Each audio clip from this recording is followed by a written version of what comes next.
Nobody comes to our southern border anymore. 3 months in a row, we had zero. I don't know if that's the president ending home rule for D.C. and making it a federal actually, and they actually state. said zero for the last 3 months. Nobody thought a thing like that was possible. Feds running rampant. You know, when you say take a look at numbers, I just saw some charts. These are different cities throughout the world. Red is okay. The red is a place called Washington, D.C. Look at these. Baghdad is, we doubled up on Baghdad. Panama City, Brasilia, San Jose, Costa Rica, Bogota, Colombia, heavy drugs.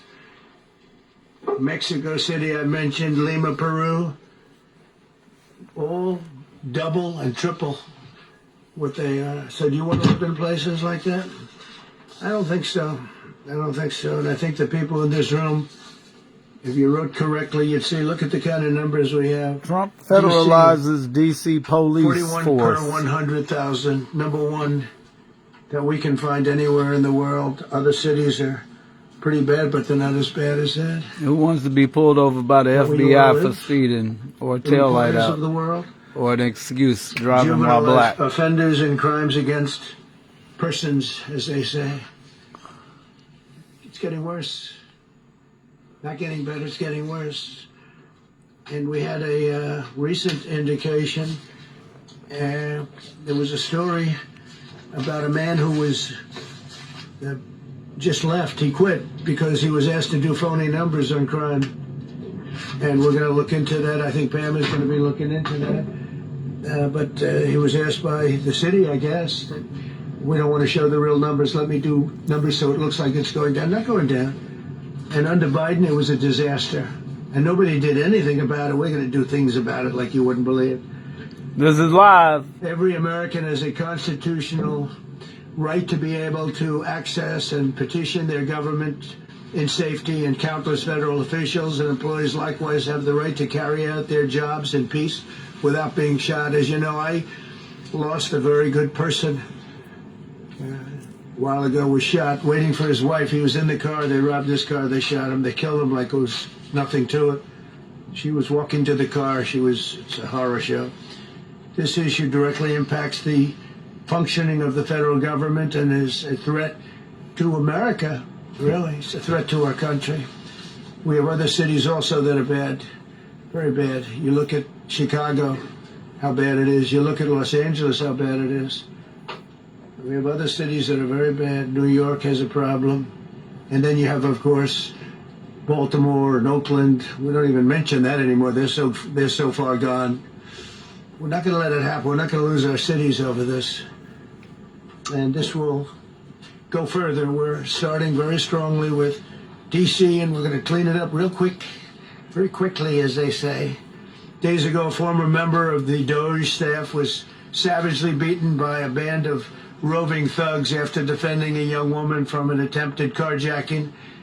He was left dripping in blood. He thought he was dead, with a broken nose and concussion. Can't believe that he's alive. He can't believe it. In June, a 21-year-old congressional intern was tragically killed after being hit by a stray bullet in a drive-by shooting. A former Trump administration official named Mike Gill, fantastic person, was murdered last year in cold blood in a carjacking blocks away from the White House. We all knew him. Great person. Waiting for his wife as she was walking to the car. A Democrat congressman was also carjacked at gunpoint not far from the Capitol. And in 2023, an aide to Senator Rand Paul was stabbed in the chest and head by a demented lunatic as he walked down the street, just absolutely for no reason. Horrifically, last July 4th weekend, a 3-year-old girl was shot in the head and killed while sitting in a car near the Capitol. It's becoming a situation of complete and total lawlessness. And we're getting rid of the slums, too. We have slums here. We're getting rid of them. I know it's not politically correct. You'll say, oh, so terrible. No, we're getting rid of the slums where they live. Caravans of mass youth rampage through city streets at all times of the day. There are ATVs, motorbikes. They travel pretty well. Entire neighborhoods are now under emergency curfews. Just this past weekend, gunfire went through, and you saw that, the Navy Yard. I saw it this morning. They saw that they fought back against, see, they fight back until you knock the hell out of them, because it's the only language they understand. But they fought back against law enforcement last night. And they're not going to be fighting back long, because I've instructed them and told them whatever happens, they love to spit in the face of the police. As the police are standing up there in uniform, they're standing and they're screaming at them an inch away from their face. And then they start spitting in their face. And I said, you tell them, you spit and we hit. And they can hit real hard. It's a disgusting thing. I've watched that for years, for 3-4 years. I've watched them. The police are standing, and they're told, don't do anything under any such, and you can see they want to get at it. And they're standing there, and people are spitting in their face, and they're not allowed to do anything.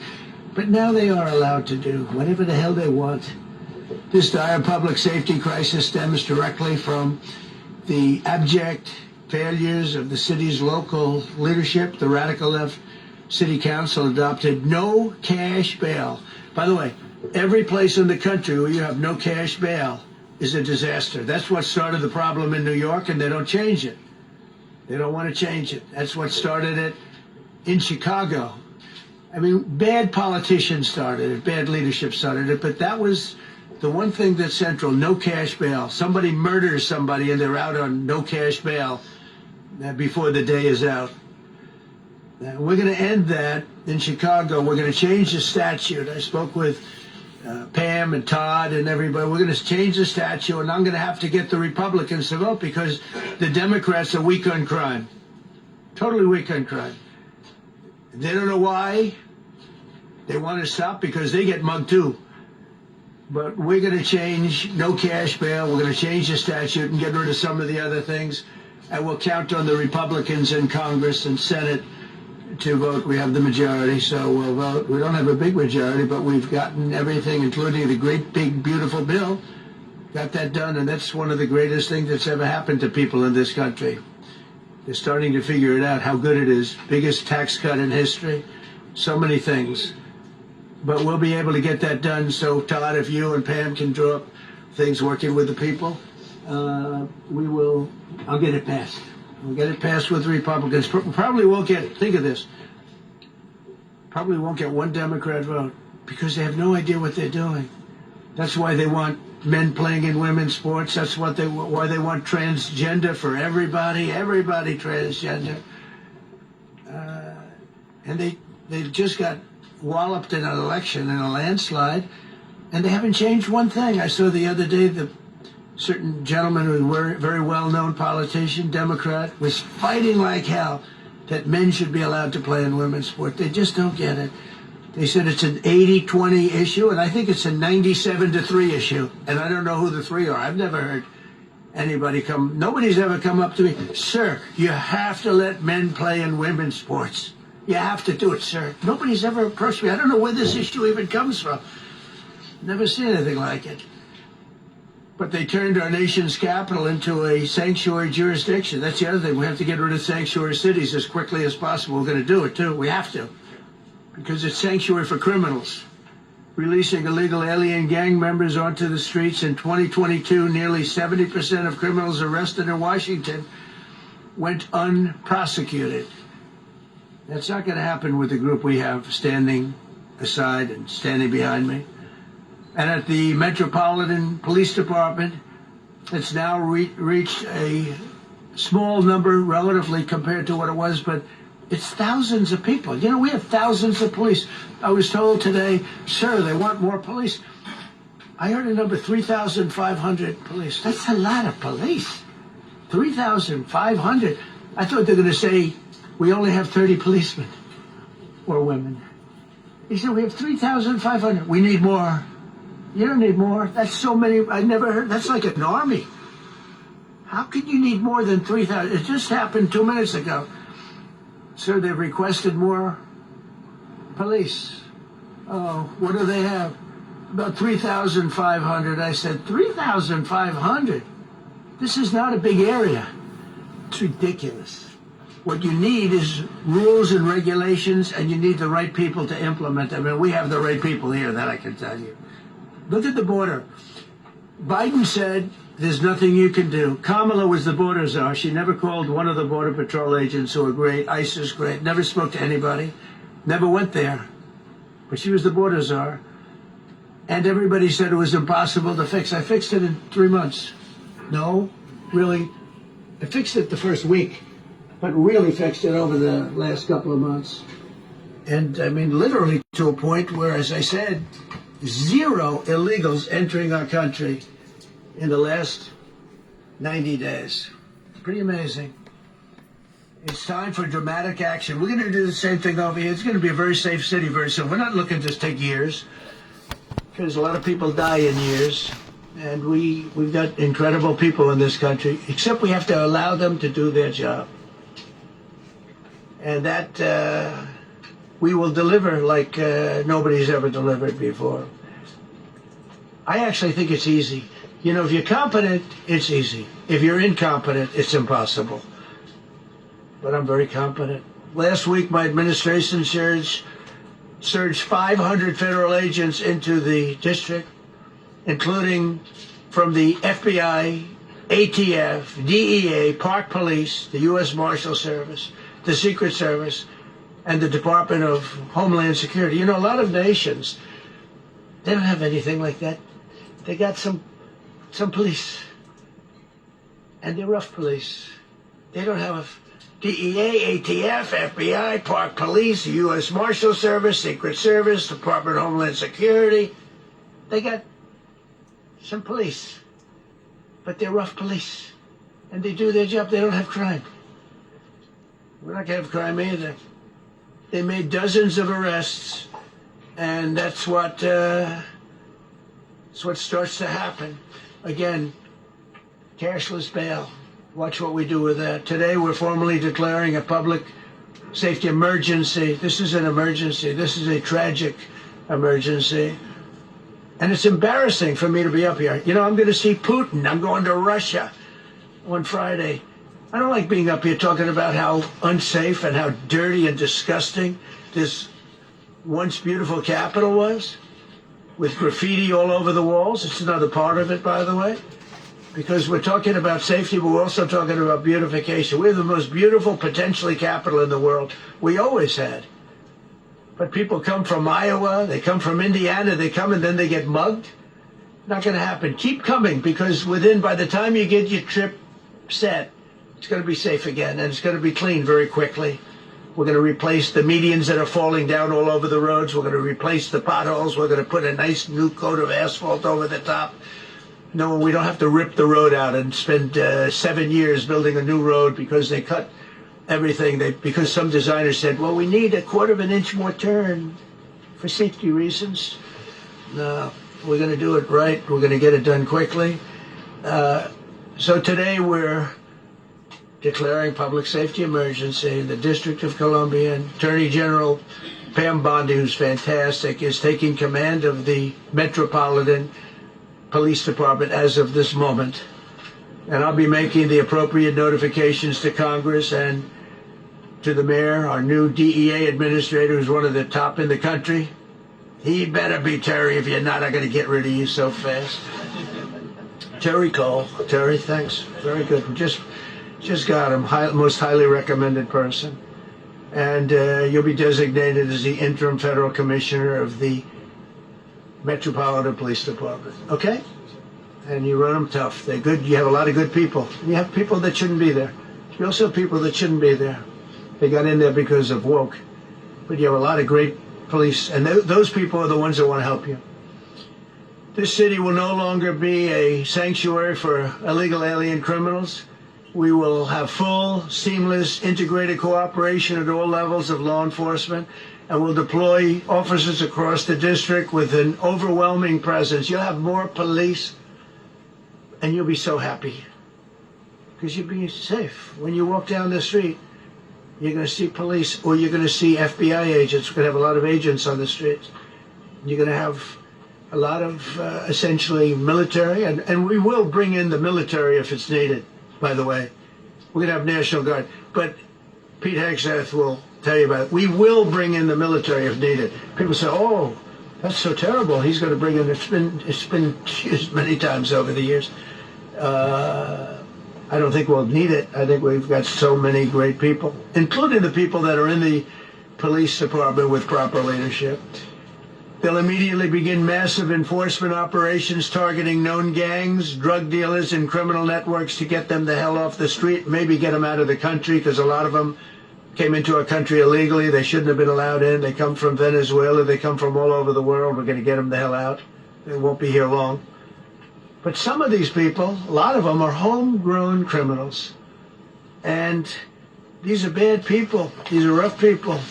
And this is just a list of some of the people that were given to me today that were criminals removed from the D.C. streets this weekend. They were rough and tough. But we're rougher and tougher. Look at these people here. Nothing, you know. They're not going to be your local school teacher. Look at this guy. He has killed people numerous times. They're not going to be an asset. They will never be an asset to society. I don't care. I know we all want to say, oh, they're going to be rehabbed. It's not going to be rehabbed. I'm going to ask Doug Burgum to come up and say a couple of words because he's in charge, as you know. He's Interior, but he's in charge of the U.S. Park Police. And I've heard so many great things about the Park Police. They're proud of it. They've been there for a long time. Their families oftentimes grow into the roles. They love the country. They love this area. So, Doug, could you say a few words, please? Thank you, Mr. President. On behalf of the U.S. Park Police, this is the oldest federal police force in the nation. They were formed in 1791 by none other than President George Washington. They've got the awesome responsibility of protecting our nation's most sacred monuments. The National Mall, Washington Monument, Jefferson Memorial, Lincoln Memorial, Statue of Liberty, and out west, the Presidio and the Golden Gate area. These folks have tens of millions of visitors a year, the kind of people that President Trump's talking about that come from around the country and around the world to see our sacred and learn about our history and our sacred monuments. They've been doing a fantastic job, but they are so pleased, the rank and file, that President Trump is now allowing them to enforce the law. As those of you that live in the city may know, that the circles and the triangle parks that are spread throughout D.C. are actually federal park property. So the U.S. Park Police also have responsibility for that.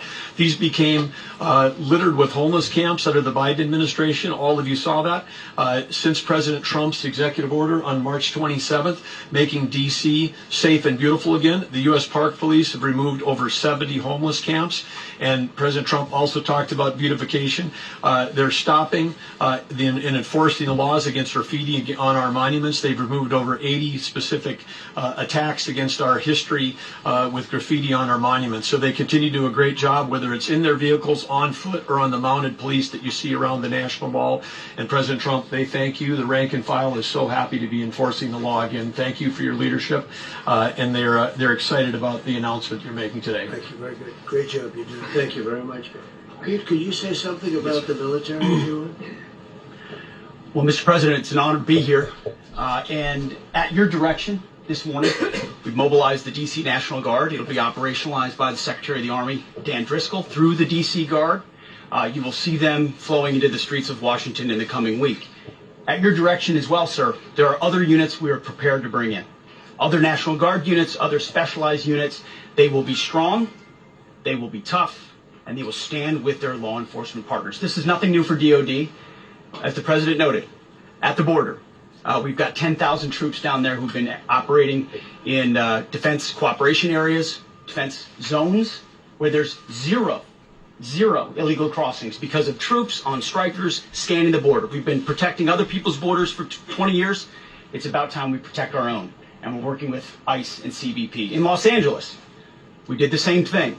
working with the California National Guard, working with ICE officers. ICE officers deserve to do their job and not be attacked.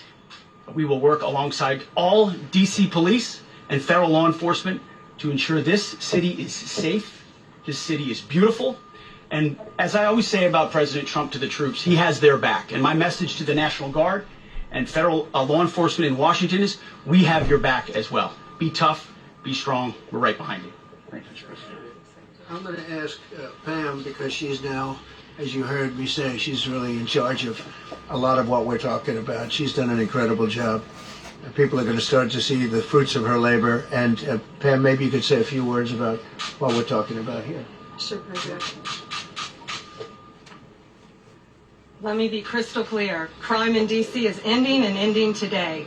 We are going to use every power we have to fight criminals here. President, thank you for caring about our capital. Families come here every summer. Our museums are free. We have the National Zoo. We have the National Gallery. DC should be a place where everyone can come and feel safe. Behind me and to my side, we have some of the best career law enforcement and prosecutors in the country who are ready to take this on. As the president said, Terry Cole is going to be supervising the Metro Police Department. Gadi Serralta, our U.S. Marshal, is going to be supervising command and control, the entire operation. Our Deputy Attorney General, Todd Blanche, and I will be working with them closely, along with our great FBI Director, Kash Patel. Kash is going to talk to you in a minute about what we did in Virginia recently with Governor Youngkin. Many of you covered that, and it was tremendously successful. Not only that, our secret weapon here in D.C. is U.S. Attorney Jeanine Pirro, one of the toughest prosecutors and a former judge, and she is going to be talking about juvenile crime, how it's out of control here, and what she's going to do to fight back. No more crime rampant in our beautiful capital. No more teenage girls beating a disabled man to death. No more of that. No more drive-bys. We're going to do everything we can. And working with the ATF Director Driscoll and Commander of the Army, we're going to all work together. That's what we all do in this room. We work together. We fight. Do not underestimate one person in this room. We're going to make D.C. beautiful. We're going to make D.C. safe again. One other thing, just at the wharf a few days ago, the area of the wharf, Terry Cole reached out to me, not even nightfall, on the weekend, where so many families and tourists go. A guy's overdosing from fentanyl on a park bench. In the middle of families around, they administer Narcan and saved his life.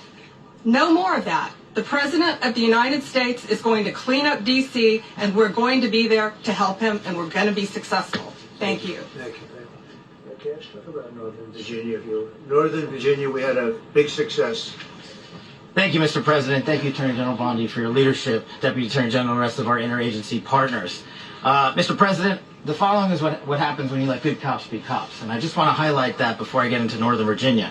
This year alone, under President Trump's administration, we've had over 4,000 child victims identified and found. That's a 33% increase from the same time period last year. 33% increase.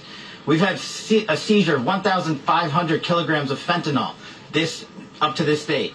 That is a 25% increase since the same time period last year. And just to put it in perspective, 1,500 kilograms of fentanyl is enough to kill 115 million Americans. 115 million Americans. Cops are getting after it. The FBI has arrested 19,000 people this year alone. Thanks to President Trump's administrations, that's double than where we were this time last year. And we have also arrested 1,600 people who have committed violent acts against children. 270 of them are human traffickers of children.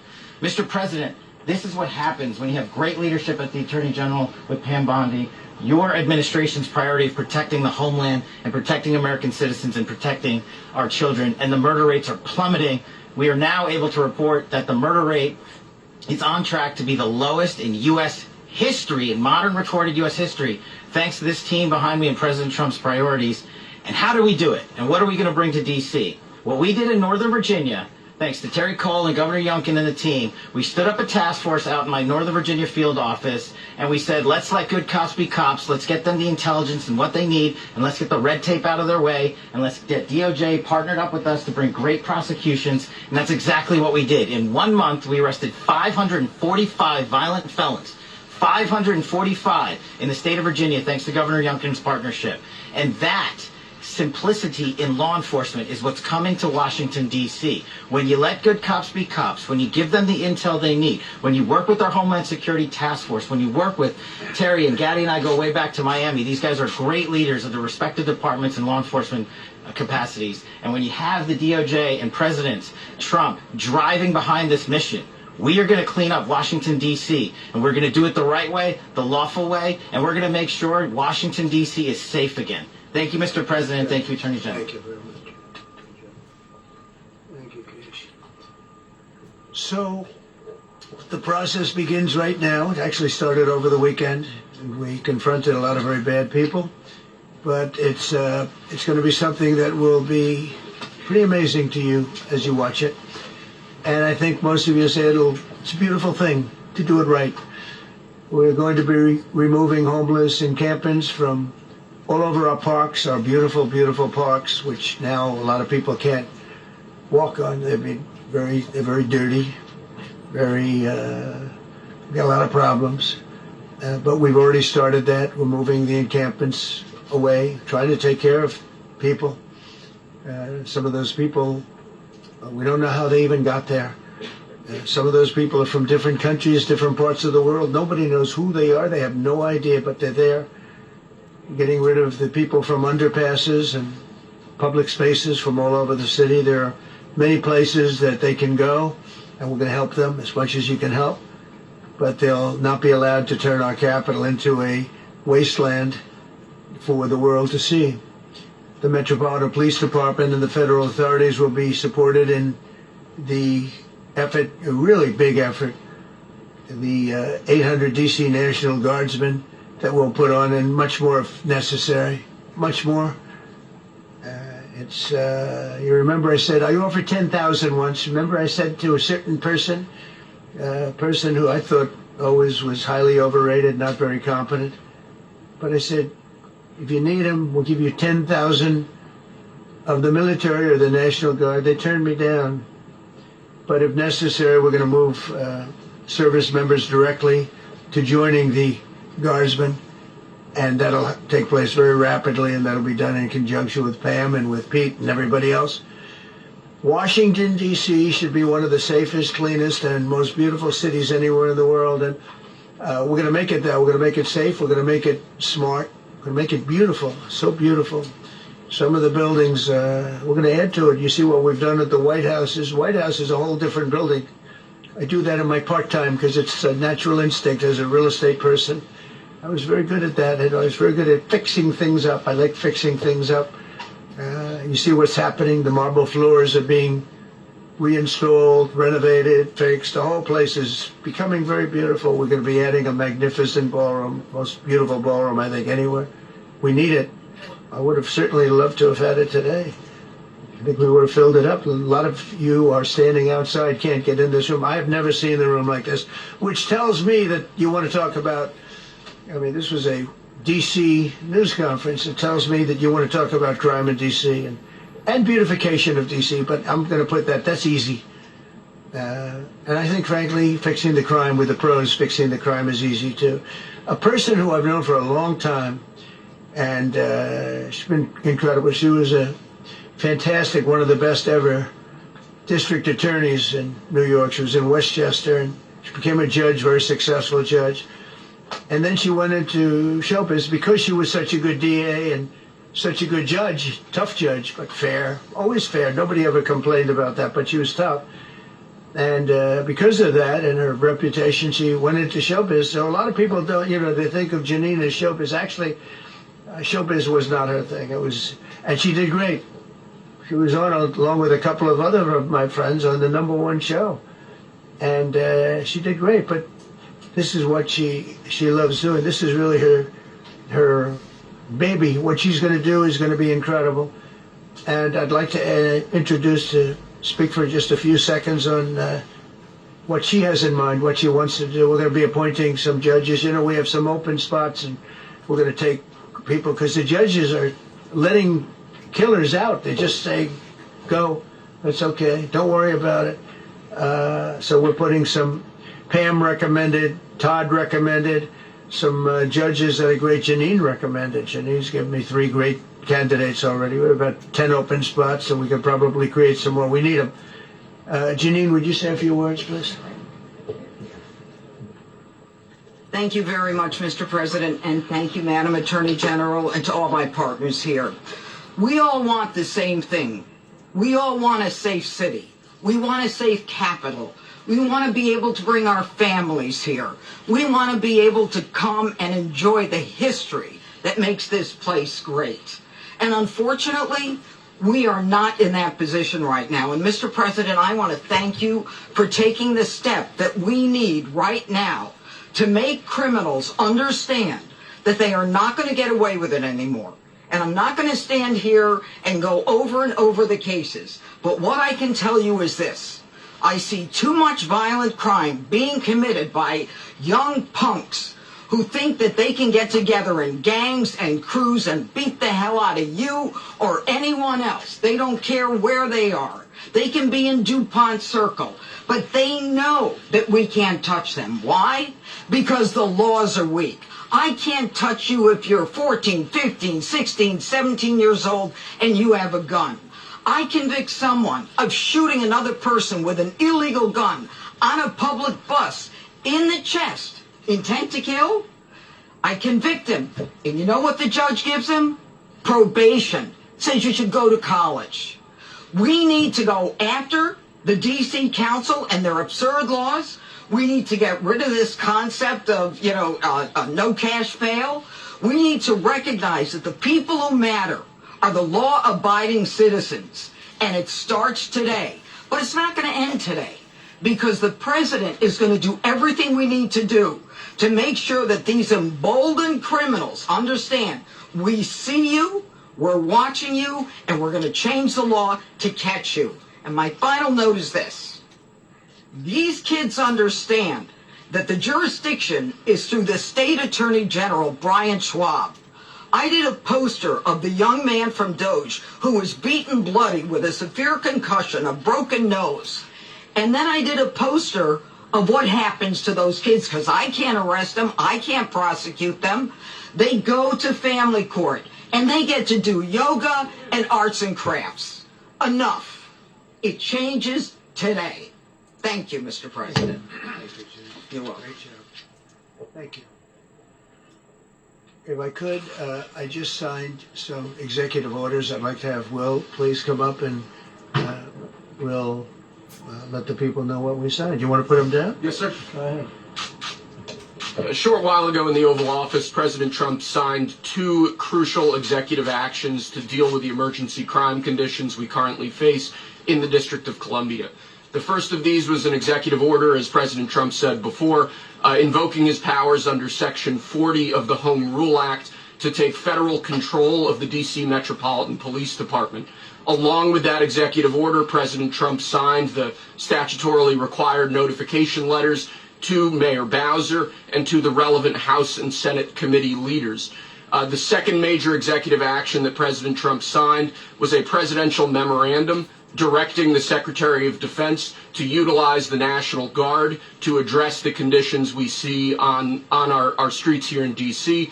It also authorized the Secretary of Defense to work with state governors to utilize their National Guard units if necessary as well.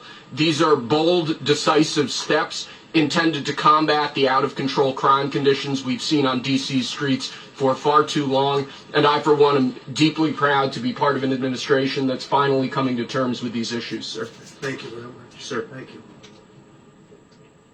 So, just to conclude, Washington, D.C. should be one of the safest, cleanest, most beautiful places anywhere in the world. It was years ago. We had one problem that was a pretty big problem. The radical left got out of control and they started trying to rip down statues. And I said, let's go pass a law real fast. We're going to do it real fast. But we were blocked by the Democrats who do not want safety. Nobody gets it. I don't get it. They don't get it because they can't get votes. I don't know how they can win an election with this, but they don't want safety. And I found an old statute, very old, early 1900s, that said if you so much as touch or even think about destroying a statue or a monument in Washington, D.C., you go to jail for 10 years with no probation, no anything. In other words, slightly different than we have today. Today we have cashless bail. There you get jailed 10 years. No curtailed sentence, 10 years.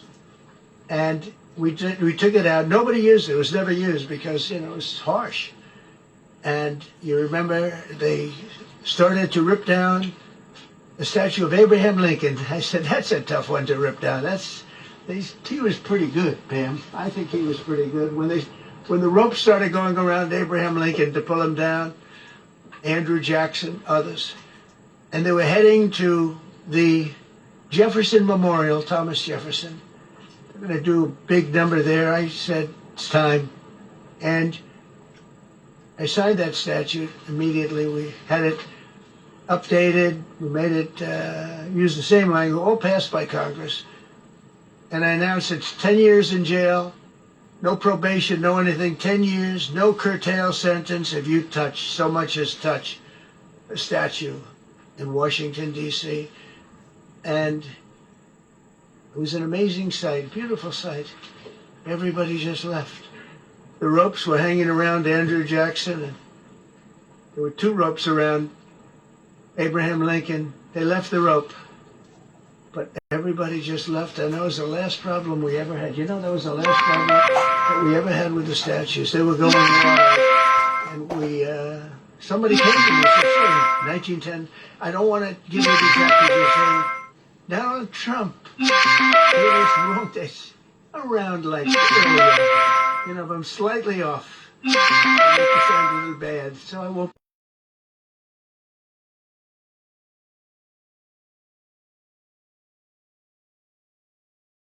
Like a miracle, everybody left. They were gone.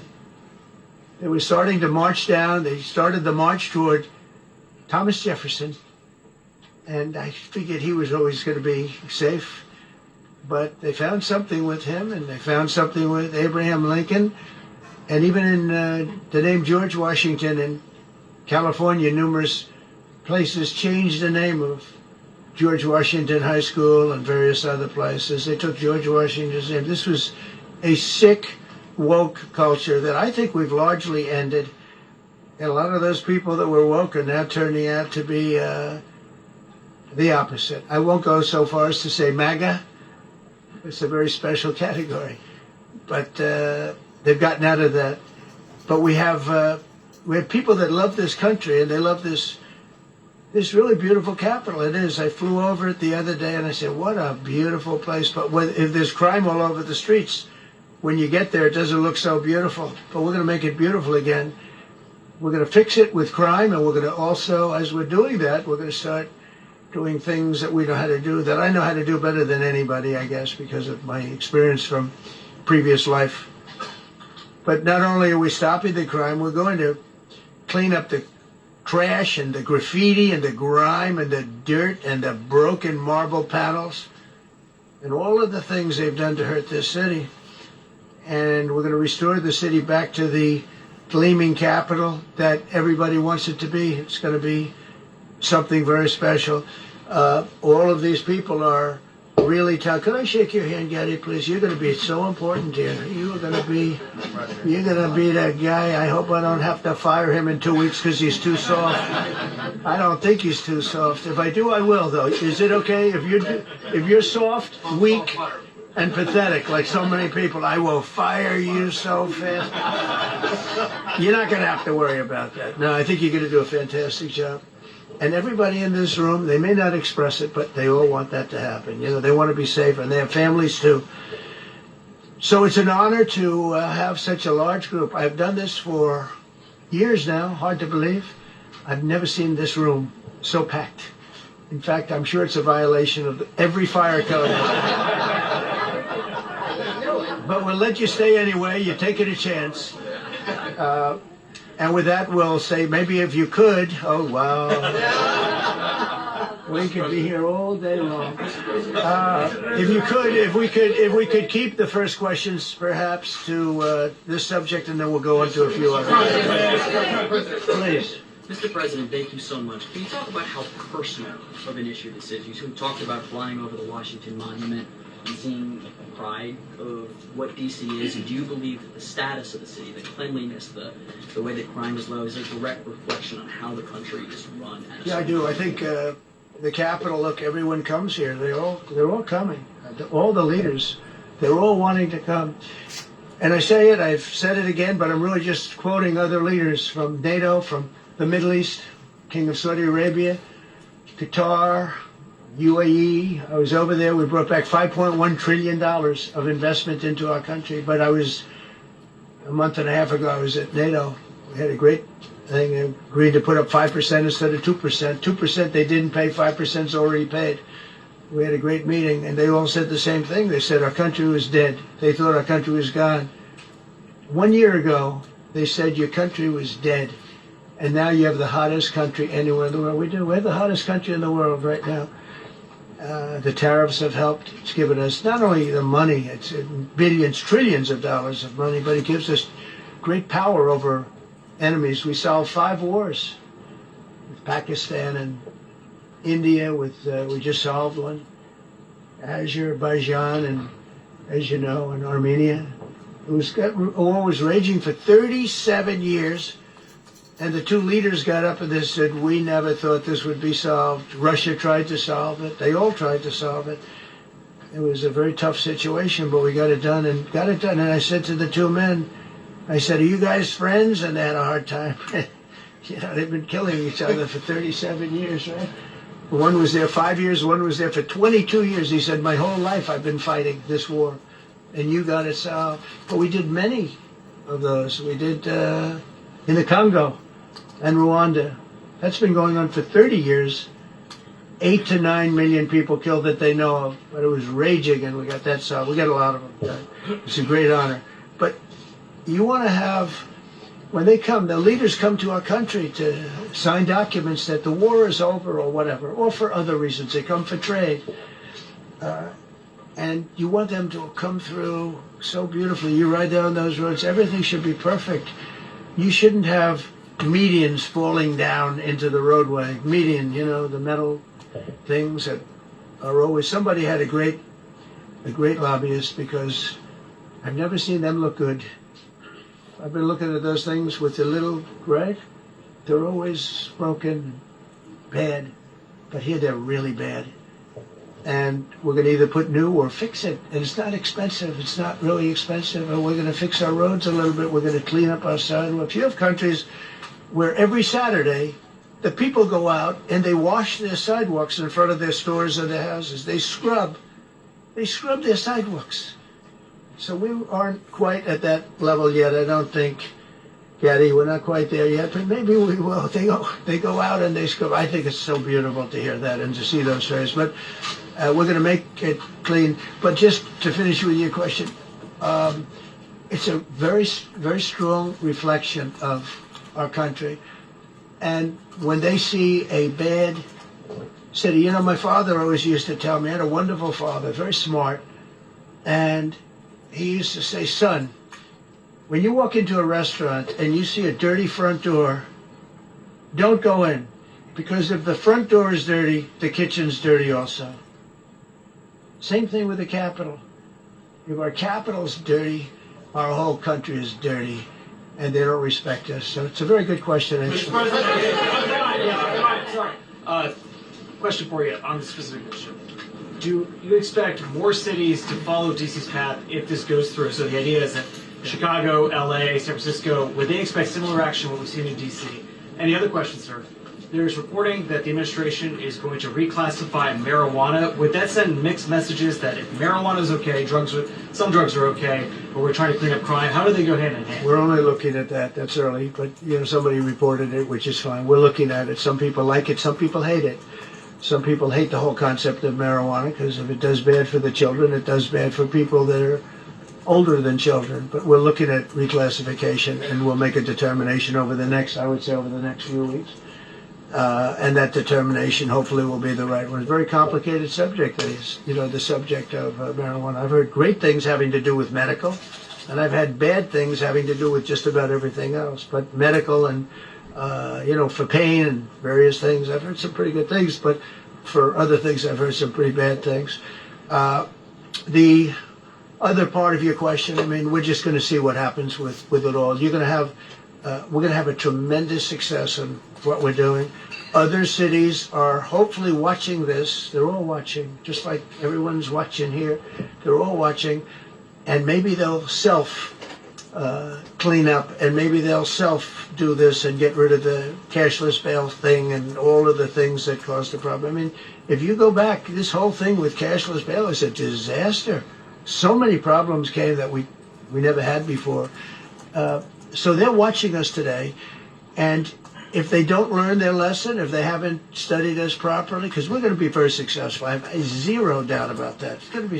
It's a question of will it be really fast, like the border.